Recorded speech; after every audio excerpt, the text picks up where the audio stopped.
Get her off my construction site. Richard Hayes pointed at the woman standing near the entrance of his $2 million development. Claire Morgan didn't move. The 34-year-old Army veteran had spent 10 minutes studying the construction site across the street. Something was wrong. Mr. Hayes, she said calmly, those workers are operating without the required safety barriers on the east side. Richard laughed. You're a soldier, not a construction inspector. I know what unsafe procedures look like. You know what? Richard stepped closer, adjusting his expensive suit. This project is worth $2 million.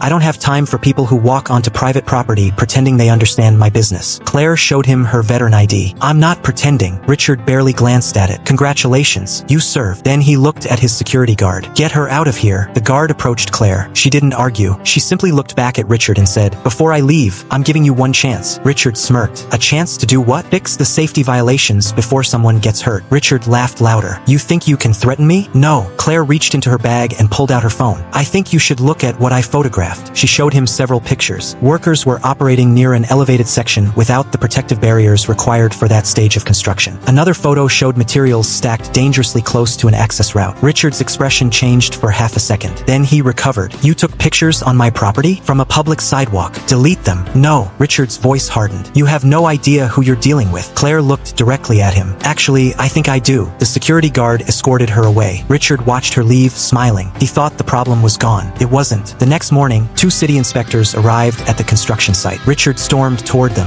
What is this? One inspector handed him a notice. Temporary stop work order. Richard stared at the paper. You can't shut down my project. We can when there are documented safety violations requiring immediate correction. Richard's face turned red. Who reported this? The inspector looked at the report. A former Army safety specialist named Claire Morgan. Richard froze. Claire? Yes. The inspectors began examining the site. Within minutes, they found the exact problems Claire had photographed. Then came the part Richard wasn't expecting. The lead inspector pulled another document from the file. This isn't your first warning. Richard stopped talking. The inspector continued. You were notified about these safety concerns 2 weeks ago. Richard had ignored the warning because delaying construction would cost him money. Now the entire project was frozen. Workers were sent home. Investors were notified. And the $2 million development that Richard had proudly bragged about was suddenly sitting still. 3 days later, Richard found Claire outside the city office. He approached her, no security guards this time. You knew this would happen. Claire shook her head. I knew someone could get hurt. You could have destroyed my entire project. No, Claire replied. You did that when you ignored the warnings. Richard had no answer. Claire turned to leave. Then he called after her. Why did you give me that chance? She stopped. Because in the Army, we learned something important. She looked back at him. You don't wait for a disaster just to prove you were right. Richard stood silently as she walked away. His $2 million project wasn't crushed by a veteran seeking revenge. It was stopped because he was too arrogant to listen when someone warned him. If you were Claire, would you have warned him one more time? Comment your choice below.